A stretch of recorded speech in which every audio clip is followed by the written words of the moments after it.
હે તમારે ચાર હાલવાનું ભાડું નથી હાલવાનું, આજે ને હાલે ને કાલે નહીં મળવાનું. તો મકાન મેલીને હટતા થઈ દો વાત થાય પૂરી નહીં જવાનું, શું કરી લેશો? એમ થોડું ચાલે સુમિતભાઈ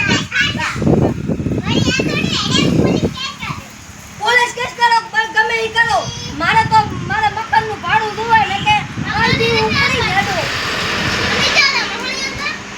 મહણિયા